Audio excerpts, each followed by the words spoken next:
रोहतक के पहाड़ा मोहल्ला में एक दर्दनाक हादसा सामने आया है। खेल खेल में छठी कक्षा में पढ़ने वाली 12 साल की नैन्सी ने अपने छोटे भाई को जादू दिखाने की बात कही और चुन्नी से फंदा लगाकर झूल गई। इस दौरान उसकी मौके पर ही मौत हो गई। सूचना मिलते ही पुलिस मौके पर पहुंची और एफएसएल की टीम ने जांच की। फिलहाल शव को पीजीआई के डेड हाउस में रखवाया गया है, जहां आज उनका पोस्टमार्टम कराया जा रहा है। पुलिस मामले की जांच में जुटी हुई है। अगली खबर है, हरियाणा सरकार ने शहरी और ग्रामीण क्षेत्रों में पेयजल और सीवरेज व्यवस्था मजबूत करने के लिए अहम फैसले लिए हैं। राज्य की 33 धारणियों में पानी की आपूर्ति सुनिश्चित की जाएगी, जबकि अमृत 2.0 योजना के तहत 12 नए गांवों में सीवरेज नेटवर्क और ट्रीटमेंट प्लांट लगाए जाएंगे। मुख्यमंत्री नायब सिंह सैनी की अध्यक्षता में हुई बैठक में निर्देश दिए गए हैं कि सभी प्रोजेक्ट समयबद्ध तरीके से पूरे किए जाएंगे और जनता को किसी भी तरह की परेशानी न हो, इसका पूरा ध्यान रखा जाएगा। अगली खबर, डेरा सच्चा सौदा में नाबालिग बच्चे की कथित अवैध हिरासत में पिता ने हाईकोर्ट का रुख किया। अदालत ने बच्चे की काउंसलिंग पीजीआई चंडीगढ़ में करवाने और रिपोर्ट पेश करने के आदेश दिए हैं। अब मामले की अगली सुनवाई 9 सितंबर को होगी। अगली खबर गुड़गांव से। गुड़गांव में अनुबंधित विद्युत कर्मचारी संघ ने जॉब गारंटी मिलने पर धन्यवाद कार्यक्रम आयोजित किया। यूनियन पदाधिकारियों ने बताया कि लंबे संघर्ष और आंदोलनों के बाद अब 17,000 अनुबंधित कर्मचारियों को स्थायी नौकरी की गारंटी मिली है। कर्मचारियों ने कहा कि पहले असुरक्षा का माहौल था, लेकिन अब सुरक्षित होकर काम कर रहे हैं। अब इस अवसर पर यूनियन पदाधिकारियों को सम्मानित किया गया है। थानेसर के गांव कैथला, खुर्द और मिर्जापुर में तेंदुआ दिखाई देने की अफवाह से हड़कंप मच गया। ग्रामीणों का दावा है कि उन्होंने तेंदुआ देखा, लेकिन मौके पर पहुंचे वाइल्ड लाइफ विभाग के गार्ड ने इसे अफवाह करार दिया। जांच में खेतों मिले पंजों के निशान कुत्तों के पाए गए। अधिकारियों का कहना है कि इस क्षेत्र में जंगल नहीं है, इसलिए तेंदुआ होने की संभावना बेहद कम है। फिलहाल पुलिस और वाइल्ड लाइफ विभाग ने स्थिति पर नजर बनाए रखी है।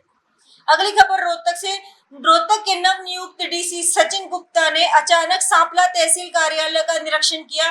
रिकॉर्ड जांच में के दौरान खामियां सामने आई खामियों पर अधिकारियों को स्पष्टीकरण की मांग की है। इस दौरान लोगों ने अपनी समस्याएं भी डीसी के सामने रखी। सचिन गुप्ता ने बाढ़ नियंत्रण और जल भराव से निपटने के लिए प्रोजेक्ट तैयार करने के निर्देश दिए। साथ ही कहा कि अगले 1.5 महीने में जिला कैटल फ्री हो जाएगा। उन्होंने अधिकारियों को दफ्तर से बाहर निकलकर फील्ड में जनता की समस्या सुलझाने के भी निर्देश दिए हैं।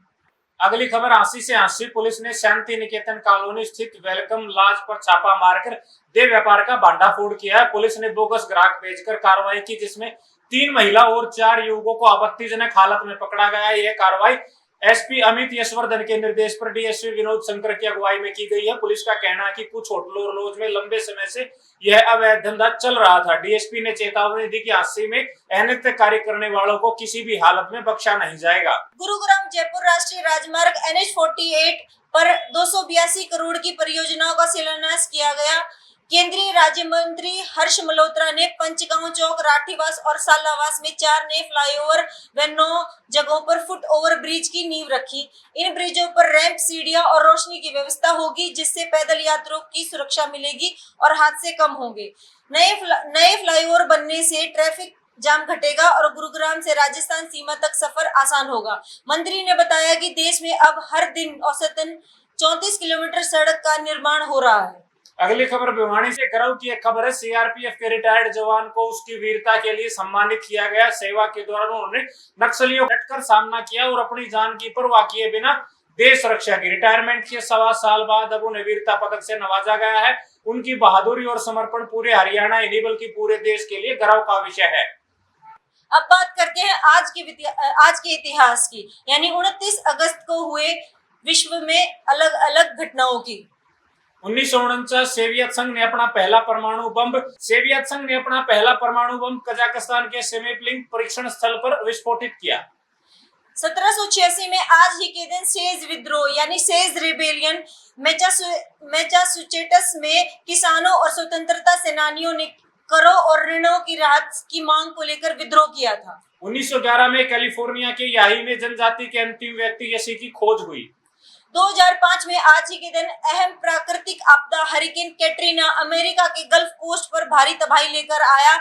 न्यू ऑरलिन्स में बाढ़ के कारण लगभग 1400 लोगों की जान ली थी। इसी भारत में आज का विशेष इतिहास, आज ही के दिन राष्ट्रीय खेल दिवस के रूप में मनाया जाता है, जो हॉकी के जादूगर मेजर ध्यानचंद की जन्म तिथि है। इसी दिन राष्ट्रपति द्वारा मेजर ध्यानचंद खेल रत्न अवार्ड, अर्जुन अवार्ड और द्रोणाचार्य अवार्ड जैसे प्रतिष्ठित खेल सम्मान प्रदान किए जाते हैं। इस वर्ष 2025 समारोह की खास बात यह है कि उसी समय 12वां पुरुष hockey Asia cup Rajgir Bihar में शुरू हो रहा था, जो मेजर ध्यानचंद की विरासत और वर्तमान खेल का सुंदर संयोजन है। हरियाणा से संबंधित आज का इतिहास 29 अगस्त 2007 को पूर्व मुख्यमंत्री और स्वतंत्रता सेनानी बनारसी दास गुप्ता का निधन हुआ था। वे हरियाणा के चौथे मुख्यमंत्री थे और सामाजिक कल्याण और हिंदी भाषा के बहुत बड़े समर्थक थे। धन्यवाद।